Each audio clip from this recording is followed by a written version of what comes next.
Okay, we are Facebook Live tonight.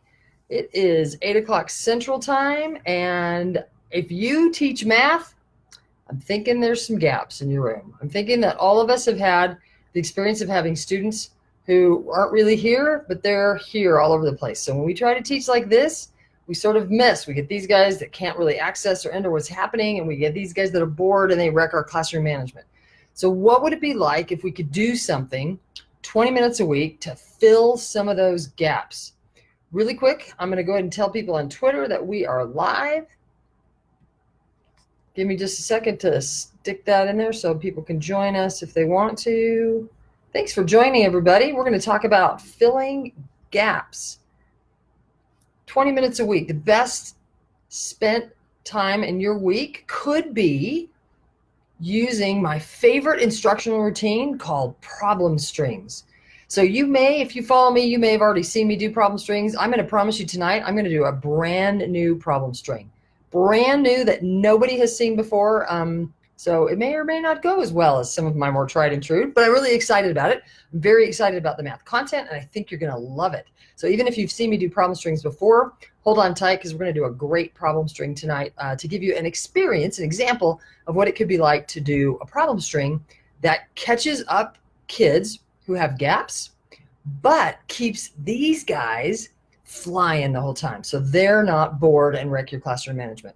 Because ideally, we would be able to do both, right? We don't want to bore our kids that don't have that particular gap, but we do want to catch up those kids that do have maybe some gaps in their learning. So how could you use 20 minutes a week? Well, I'm going to share an instructional routine.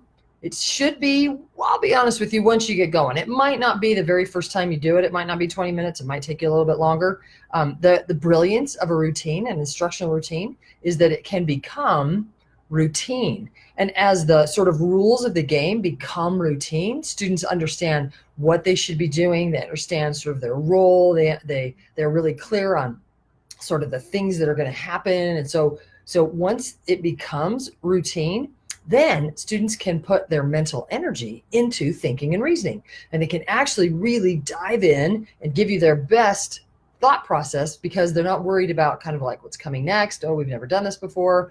So to get it to be routine, it might take you maybe a couple minutes longer than 20 minutes, but maybe do some short problem strings, and maybe you can get them in 20 minutes.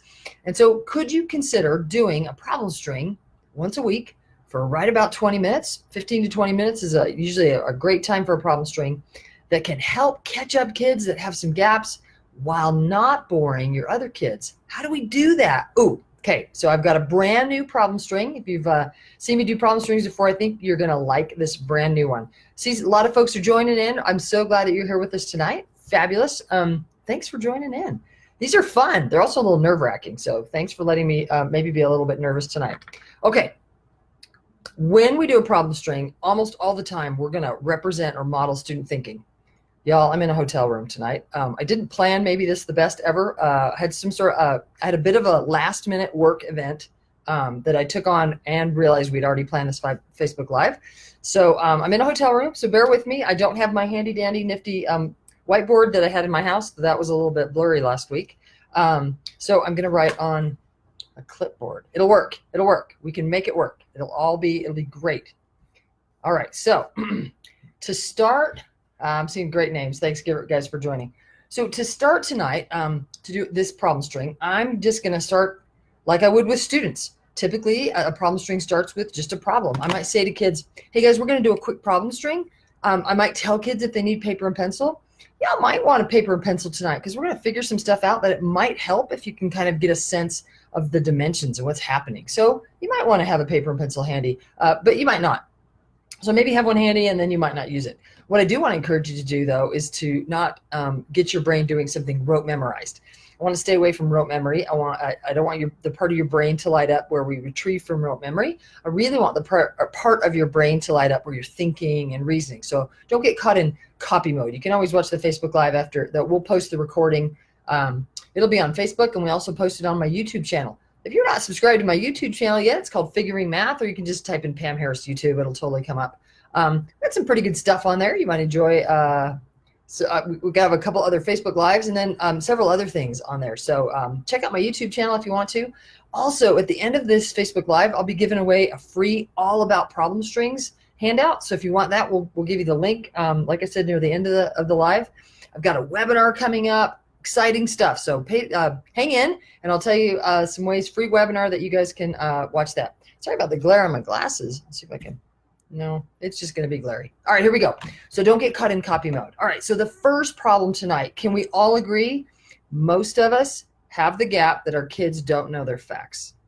We wish they did, but many of them don't. Now, some of them do. At least some of them know lots of them. But let's work on it with all students. And again, I'm going to suggest that we can clear up, sort of fill in gaps for students while also keeping other students really thinking and reasoning and kind of actually having a little bit of fun. So the first problem I might ask kids, hey guys, what's 7 times 7? I'm going to write that on the board. I'm going to pause. Not too long, depending on the grade level, because a lot of kids actually know 7 times 7, but I'll give them long enough to think, I can't see you. I don't know how you're doing. So hopefully you got 7 times 7. I would let somebody respond 49. And then I might say, hey, nobody did this, and I'm not expecting you to, but what would an array or a rectangle look like that was a 7 by 7? Have kids think about that for a second. 7 by 7 rectangle. What should it look like? Hey, it should be a special rectangle, right? It should be a square because it's a 7 by 7. So I might just represent that 7 by 7. Oh, square, Pam, square. Square, does that look pretty square? 7 by 7, and the area of that is 49. I hope you guys can see this okay. We'll get good feedback, and then I'll do it better next time. Okay, cool. I'm not going to spend a lot of time on that. There's no explanation necessary. I'm also not going to make kids draw that. So I'm going to draw it, then we're going to move on. Cool, guys. Ready? That's 7 sevens. What if I only wanted 6 sevens? Let kids think about that a little bit. 6 times 7 is 42. So if I have 7 sevens is 49. Can I think about 6 sevens? A 6, not all the way down to the 7, just a 6, but still by 7, so still that same sort of width, but now it should be a little bit shorter. How much shorter? Well, I sort of don't have that extra group down there, right? I only have 6 groups of 7. And you're telling me that that 6 groups of 7, oh, get it in the camera, Pam, that 6 groups of 7, you're telling me is 42. And hey, check it out. It's 1 less 7, so that makes sense, right? Relationships and connections. Again, I'm not spending a ton of time on this. Don't want to bore anybody. Then I might say, okay, cool. What if I was thinking about 7 eighths? How does that relate to these problems? Which problem are you thinking it relates to? Pause. I might say something like, could we think up here about 7 sevens and down here about 8 sevens? What would the rectangle look like? So, well, I had a 7 by 8 here, but now I want, 7 by 7 here, but now I want to have a 7 by 8. So this 7 better be this, and I'm going to ask kids to tell me that. I'm telling you because I can't really hear you. So you're going to tell me that that's 7. And now instead of going over the same mountain, I got to go over a little bit more. I got to tack on a little bit extra. So that's kind of where my 7 by 7 was. But now I have a 7 by 8. So I have 8 sevens. Before we had 7 sevens. Now I have 8 sevens. So I need one more 7. What's one more 7 than 49? Oh, that's 56. Cool. All right. So that's kind of interesting. Whatever. Next problem. I know nothing's interesting yet. Hang. Again, I'm not going to take too long on any of these because I'm not trying to bore my kids either. Then I might ask kids, what's 6 times 8? And how does the 6 by 8 relate to these other rectangles? I'm going to just leave that in the camera for a second and let you guys sort of think. Can you find the 6 by 8 in the other rectangles? Like, even if I were to superimpose them, maybe even with a different color.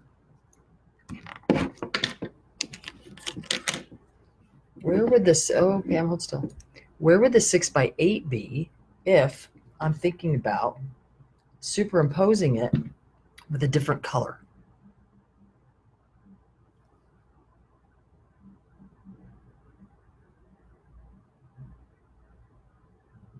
Like if I was to try to find that, well, first of all, let's get this out of the way. What is 6 times 8?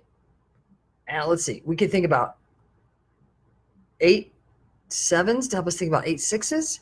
We could think about 7 eighths to help us think about 6 eighths. Which of those is more helpful? For me, it's a little more helpful to think about 7 eighths, but I only need 6 eighths. And so I need 1 less 8. And so what is 1 less 8 than 56? Is that 48? Sure enough. And where could I put that 6 by 8? Like, I don't know, randomly. What if I wanted to put it in the 7 by 7 up here? Let's see, 6 by 8.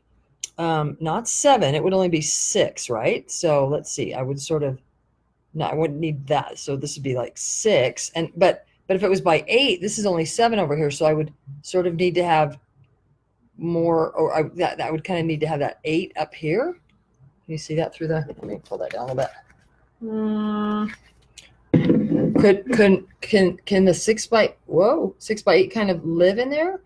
And interesting, we just said that 6 times 8 is 48 and 7 times 7 is 49. Where's the 1 happening? Like if it's 49 and 48, where's the 1?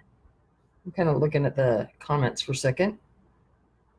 Oh, nice, Lisa. Yeah, use a 7 by 8 and it's going to be a little bit smaller. And Natalie also wanted to look in the 7 times 8. I'm looking in 7 times 7. Sorry. I like your thinking though. Yeah, Marianne, I really like your thinking. That's nice. Can you all, where's the 1? If this is 7 times 7 is 49 and 6 times 8, it's almost like if I go down 1 dimension, 7 to 6, and I go up 1 dimension, that 7 to that 8, then it's sort of one, that's got to be just for these problems, right? But I wonder if we can find that 1 that's different from the 48 to the 49. Can you see in that picture? Can you see this little 1 by 1 over here? And I kind of wish I wouldn't have, if I was on a whiteboard, I would have erased this little pink guy right here, because I really want you to kind of be able to sort of think about this little square right here. And let's actually think about this guy. All my pens are going to have lids on them. Let's think about this guy down here. What is the dimension of that guy? Is that a 1 by 7? So that's like 7, right? What's the dimensions of this guy over here? Is that a 1 by or a 6 by 1?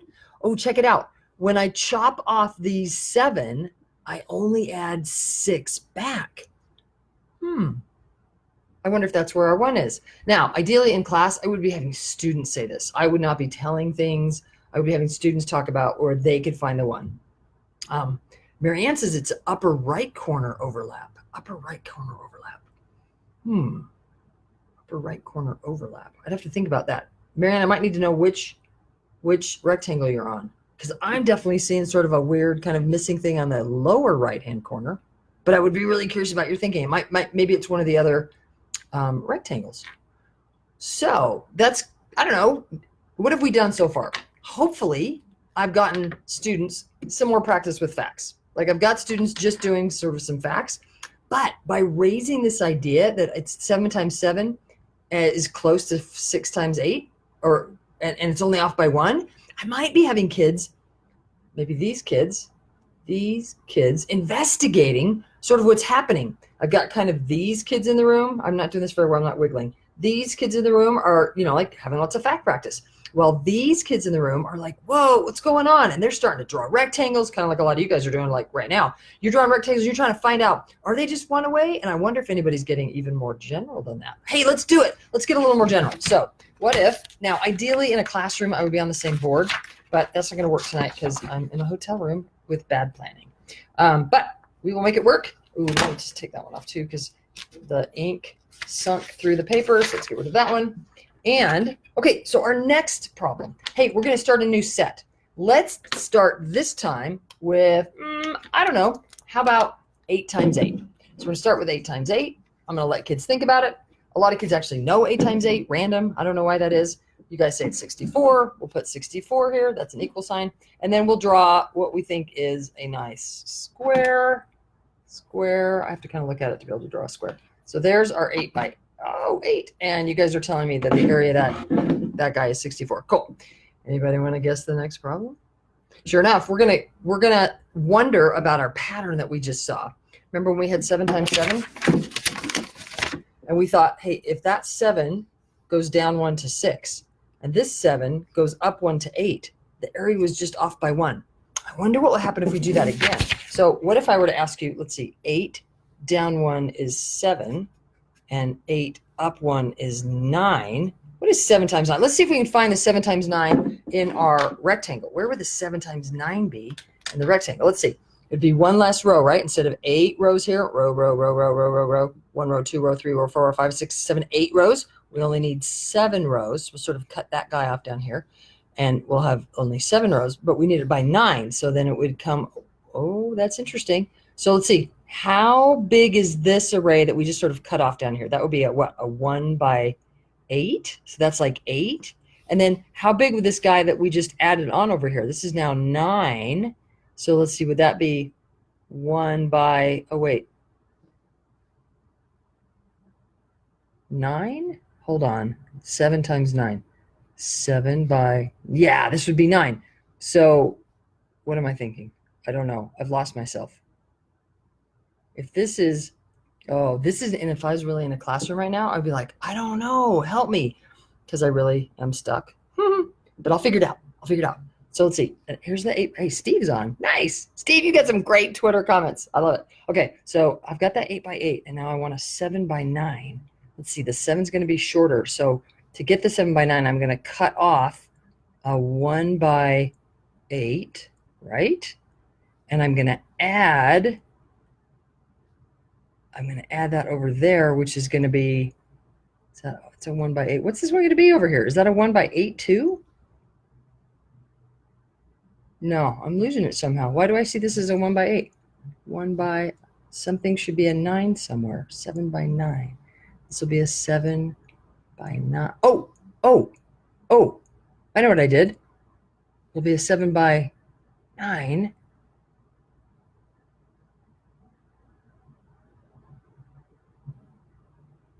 Do we have that one little square in the corner again? Oh, make sure it's on there. Is that one little square? Oh, I hope that wasn't totally off the screen this whole time I've been staring at it. Do we have another 1 by 1 in there? What is 7 times 9? Is it 63? It's just 1 off again.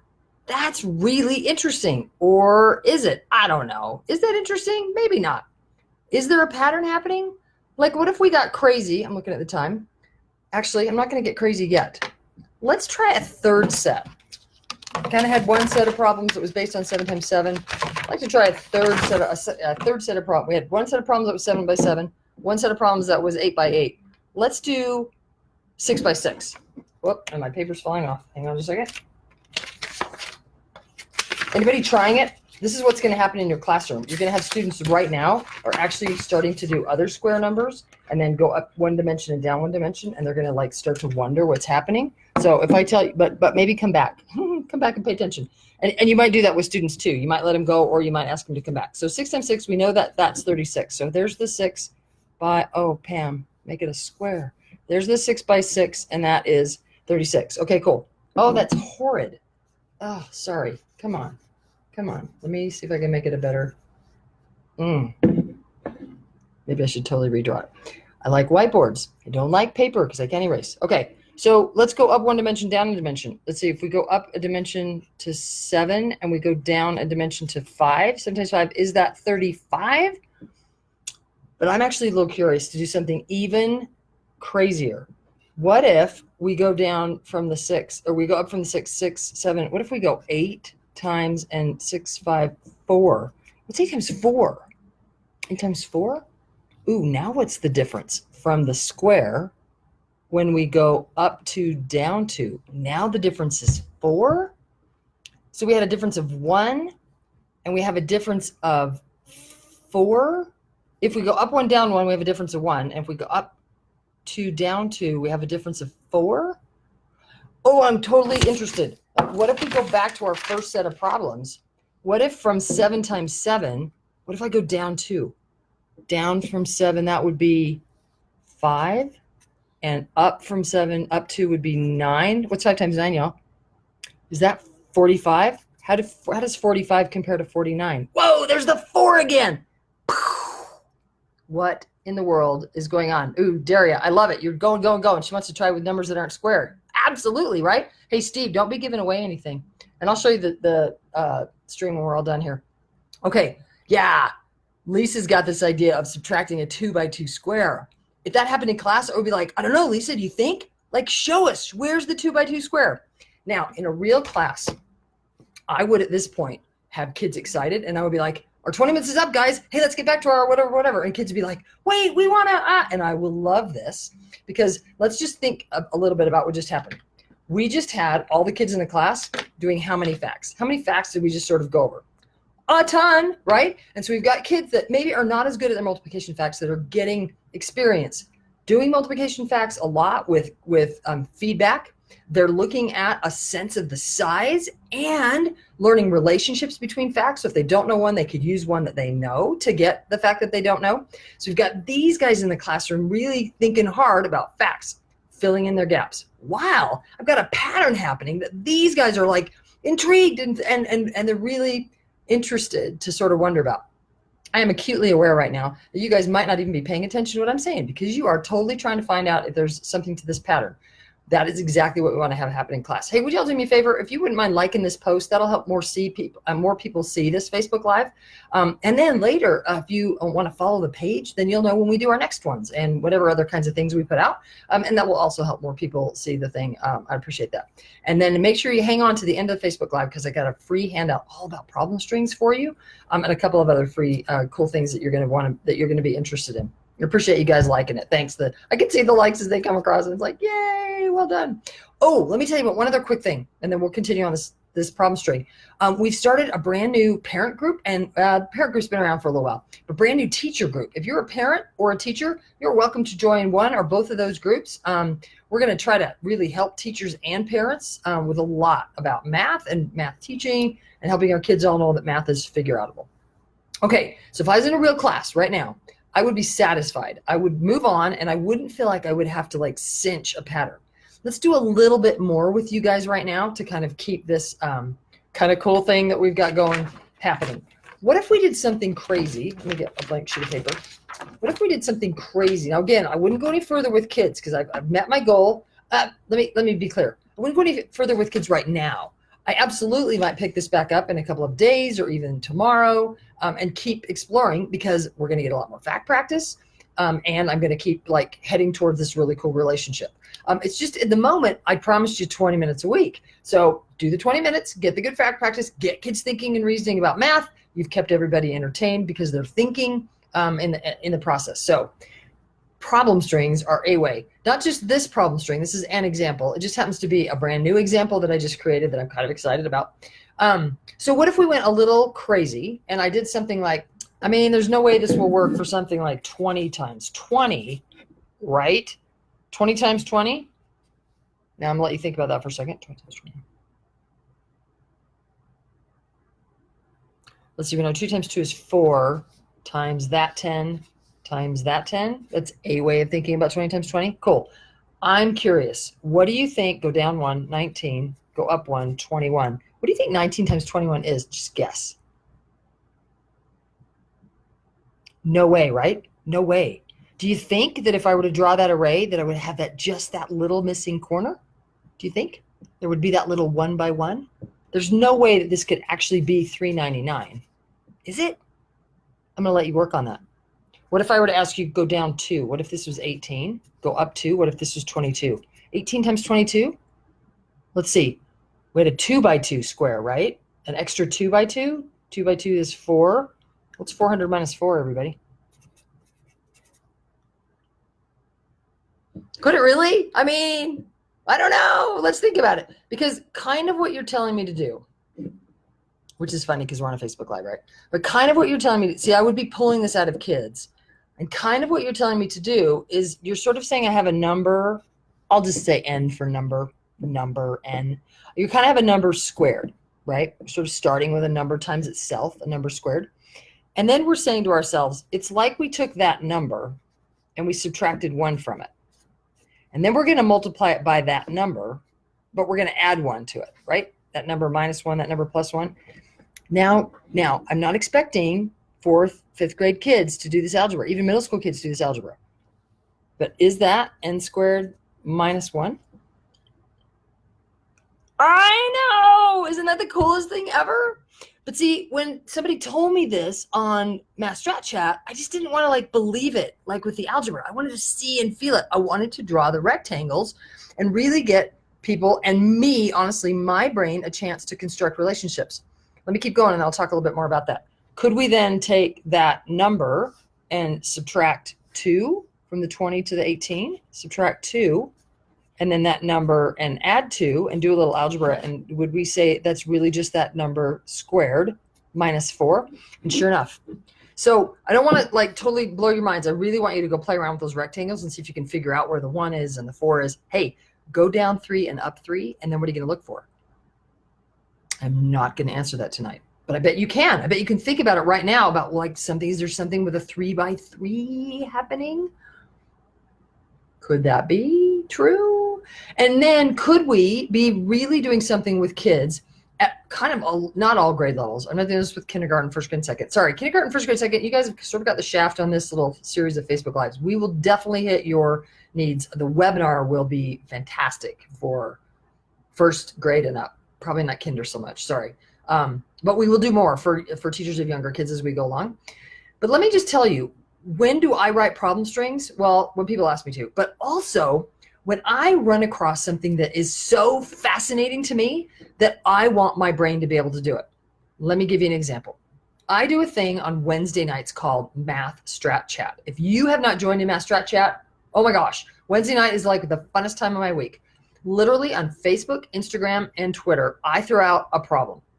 And I say to the world, how would you solve this problem? And people from all around the world will throw in their solutions. It's amazing. It's so fun. We have a guy from Japan that doesn't usually write a whole lot of words. We just have like the numbers. Totally works. We've got people from Australia. I've got people from Kiev, from Ukraine. I've got people from Israel. Like all over the world, people are throwing in strategies.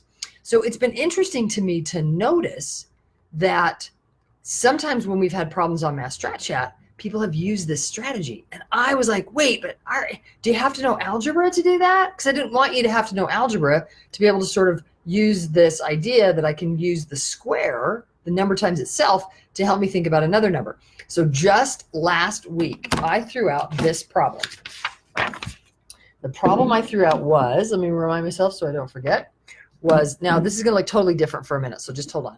It was 3.2 or 3 2/10 times 4.8 or 4 8/10.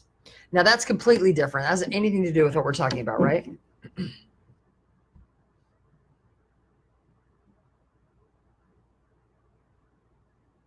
I'm just going to wait for a second. Is there a square somewhere?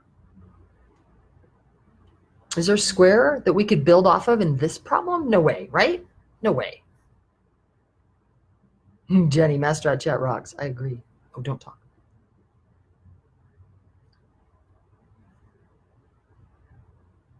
Now, y'all, I know I've gone really fast tonight, and I'm not pretending that we have constructed this strategy in everybody's heads. I don't know if you could tell, but I was actually really struggling when I was drawing those arrays to find that extra square for a second there. It takes a minute for our brains to create pathways. So I know right now we might be tempted with fake math to be like, oh, no problem. Like I can just do your pattern that I've been finding. But I really want you to like be thinking and reasoning. So I may be kind of going a little fast here. But Caroline and Stephanie have an idea. Hey, Steph. I know it's Steph, not Stephanie. Sorry, I should have said that to begin with. They have an idea that we might maybe work on 4 by 4. Wait, 4 by 4. Is there a 4 by 4 close to 3.2 and 4.8? Are you thinking that we could do how do we get from $4 to $3.20?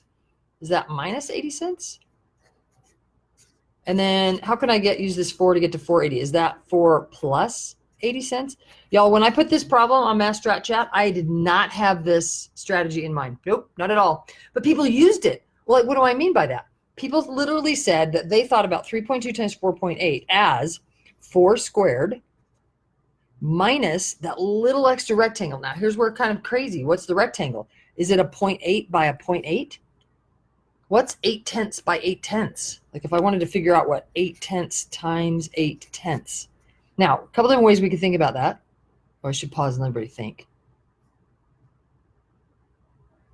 Robin, that's awesome to hear. Cool. She says Math Strat Chat's been transformative for our household. Mine too. Like my mom gets involved. It's amazing. It's you ought to join us on Math Strat Chat. It's a lot of fun. By the way, you can join us on Math Strat Chat by just lurking. Like you can just literally lurk and see what other people do. You don't have to actually do what you do, but then you kind of get the courage.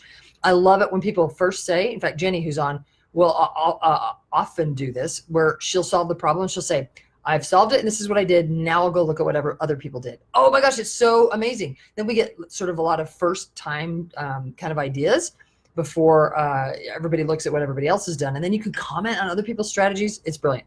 Okay, what is 8/10 times 8/10? Could I kind of think about 8 times 8 is 64? And could I think about, then I have times a tenth times a tenth, so that's times 100th. So am I thinking about 4 squared minus 64 hundredths? What is, ooh, play little I have you need. That's a 0 right there. Play little I have you need. What's the partner to 64? Partner 64. If I have 64, you need 36. So could this really be 16 minus, wait, no, sorry, I'm 16 minus 64 hundredths, which is 15.36. So I had people on, oh, I should pause. I get so excited. I had people on Mass Strat Chat use this strategy, and I wanted to get my brain to see a problem like this and wonder if I could use the square and then get rid of that little extra square. I wondered if I could do that. So I wrote a problem string, because when I want to construct something in my brain, what do? I write a problem string. When I want to construct things in my students' brains, what do? I do problem strings. Problem strings are the instructional routine that can be the biggest change, the biggest bang for your buck that you can do to both fill gaps and really get kids thinking about the fact that math is figure outable, that it's really something worth using relationships and connections to figure, instead of just rote memorizing like so many of us did when we took math class before. Cool. Yeah, thanks everybody for all the things you guys are putting in the chat. I really appreciate that. So a couple things that I wanted to mention. Mass Strat Chat. I throw out a problem, the world solves it, we compare strategies. I would call that a number talk, or what I call a problem talk, because it's one problem and we're all thinking about one problem and we're sharing lots of different strategies. That's a problem talk. A lot of people call it a number talk. I think it's kind of silly to call it a number talk, because it's not really talks about numbers, it talks about problems, but I get it. There's lots of books out there and stuff that are called number talks. So that thing that some people call number talks, I call problem talks. They're good, but I'm a little, so I love Mass Strat Chat, right? But I'm really aware that I have done problems for the past year on Mass Strat Chat, and people have used that strategy and I still don't see it. It still doesn't ping for me. It is not happening in my brain. So this last week, when I put that problem, 3.2 times 4.8, and somebody did it, and I was like, oh, it did not occur to me again. I said to myself, I've got to write a problem string. I have got to write a problem string so I actually create the connections in my head. So I want you guys to like hear that. What I mean is that number talks or problem talks are good, but they're not enough. Mass Strat Chat is fine, but it's not enough. It won't build, now maybe in some people, but in most of our students, if we really want to build relationships and connections, the routine to use is problem strings. That's where we're really going to get a lot of actual neural connections happening in kids' brains firing in a way where they are mathematizing. So I would encourage you to think about problem strings. Now you might be like, right now, Pam, where do I find more problem strings? So a fine place to find problem strings would be any of my books. Free places for problem strings would be mathisfigureoutable.com. And I wonder if I could put that in the chat for anybody else does. So mathisfigureoutable.com. If you'll look on there, there's a place that says strings, problems, learn now. So mathisfigureoutable.com, learn now, and then you can go to problem strings. That's a fine place. Let me promo some friends of mine. Cara M. and Rachel Lambert. Oh, I got it. Wonderful gals. Do numberstrings.com. It's silly that they call them number strings, but it's okay. That's where you can find problem strings, examples of problem strings. Kathy Fosno, F-O-S-N-O-T. Kathy Fosno has written tons of mini lesson books that all contain problem strings. I was going to tell you one other. Let's see. So and I already mentioned my books. Cool. So those are some places where you can get examples of problem strings. Where can you learn about problem strings? Again, one place is my blog, but another, ready, free. If you text the number, and I have it. Let me go grab it. We have it tonight. Instead of emailing, or not emailing, instead of clicking on a link, tonight we're going to try a new thing where if you text problem strings, the word problem strings, to 44222. Oh, no. Don't do that. I almost ended the live video. That would have been bad. Hit the wrong button, Pam.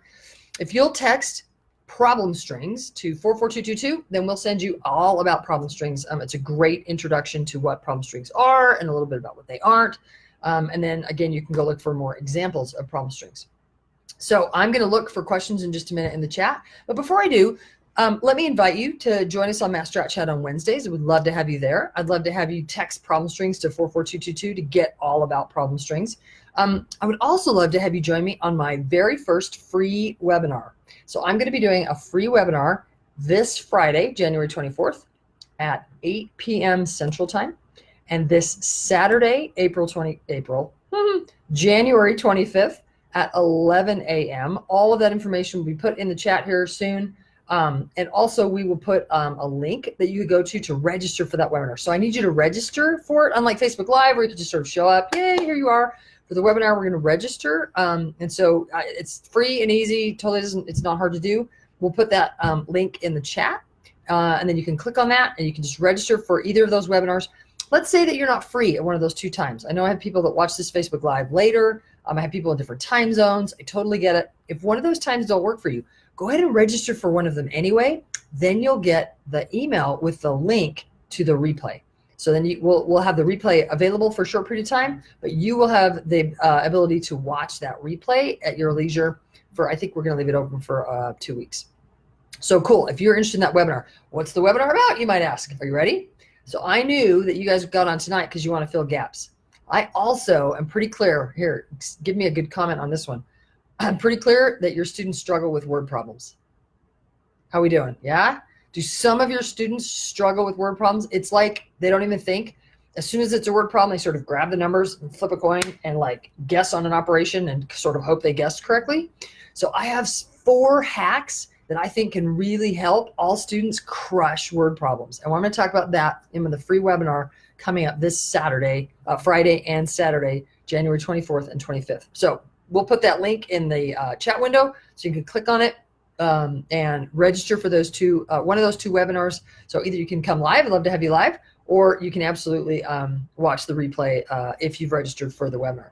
Hey, the last thing that I want to mention is, especially middle school teachers. Middle school teachers, I have created my very first online workshop. We've run it once. It just ended. We're about to run it again. The cart will open. If you are interested, it's only open for 2 weeks, and it is open this Friday. It will open for the first time. So we will also put that link in the chat if you're interested. We'll tell you more about it in the webinar if you're interested, but it's specifically for middle school teachers. Now, everybody else, I know. Don't worry, I am also working on other online workshops for other grade levels as fast as we can create them. Be looking for one coming out this fall, a new one coming out this fall. We'll tell you more about it soon. But if you are interested in my online workshop, we'll also put that link in the digit identifier not identified. Oh, Pamela, that's terrible. We will make sure that we figure out lead digit identifier not identified. Pamela, did you type problem strings to that number? I'm hoping. Hopefully we will put something in the chat that will fix whatever I goofed. And for sure we will post, if you'll like my page, follow my page, we will for sure post the correct one if that isn't working. We'll make sure that we get that corrected. So I apologize. Oh, need to type it in as one word, all caps. Oh, good. Okay, so maybe it's working. Excellent. That's fabulous. Thank you for that, everybody. Okay, so a couple things to think about. You can text problem strings to 44222 to get the free All About Problem Strings. You can join our webinar this coming Friday and Saturday. And if you're interested to find out and get on the wait list for my middle school workshop that's opening this weekend, then you can definitely go to that webpage to get on the wait list. The cart will open this Friday. It'll be open for a couple of weeks. I'm thrilled about all the things that we're trying to offer, both parents and teachers. I would love, if you wouldn't mind, in the comments, tell me what you'd like to create for you next. That would be a fun thing for me to know, and we will take note of the comments that you do, that you put in the chat. I'm going to look and see if I've got any. So I go to YouTube and search for the live video that was like, yes, you can, Megan. That live video on the multiplication facts is there. There should be a playlist called Facebook Lives. If we got to that, I'm not sure we've gotten to that yet, but if you just go to my YouTube channel, Figuring Math, or just look for Pam Harris Math, it'll come up. The 2 newest videos are the 2 Facebook Lives that we did already. So yes, you can absolutely go see them there. It'd be a fine thing to do. I'm kind of looking to. You're welcome, Kim. Glad to help out. Excellent. Stephanie, that's Stephanie. Glad to see that worked for you. If anybody has a question I will hang around for a couple of minutes to answer questions. I know we're on this kind of weird delay, so I'll just keep looking. Problem strings on Desmos. Okay, totally have some. They're in my book, Algebra Problem Strings and Advanced Algebra Problem Strings. So if you are interested, I have a book called Algebra Problem Strings and a book called Advanced Algebra Problem Strings that totally use Desmos, and they are problem strings, and they're amazing because I do problem strings that span the gamut. I haven't done any. We'll do a Facebook Live that hits more of high school teachers a little bit later. Right now, we're kind of focusing on middle school teachers, honestly, because I'm launching the middle school workshop. So we're trying to get middle school teachers aware of the workshop. So let all your middle school teachers know. If you're a parent on this tonight, I would love for you to ping your kid's middle school teacher. If they tell me that they found out about the workshop through a parent, I will give them a discount. They will get the parent discount. So that's kind of a thing to know. They have to tell me that they found it that way. I'm trying to think of, one other quick thing. You might join our parent Facebook group or our teacher Facebook group. If you don't mind liking this post, that will help other people find it, or following my page. You'll know when we do another one of these free guys. Thanks for your patience while I'm in a hotel room. I hope my random board worked. Thanks for coming tonight. I'm again looking just to see if I have any more questions. Mary, I can't wait to have you use it with your 7th graders. Let us know how it goes. Join our teacher group and tell us how it went. And I'm just looking to see what else anybody said. You're welcome. You're welcome. Fabulous. Okay, well, I'm not seeing any other questions. You're always welcome to post questions in the teacher group or the parent Facebook group. Those are great places to post questions. We'll get answers to you as soon as we can. Thanks for joining me tonight, and all the best. Filling your gaps in 20 minutes a week with my favorite instructional routine, problem strings. All right, good night, everybody.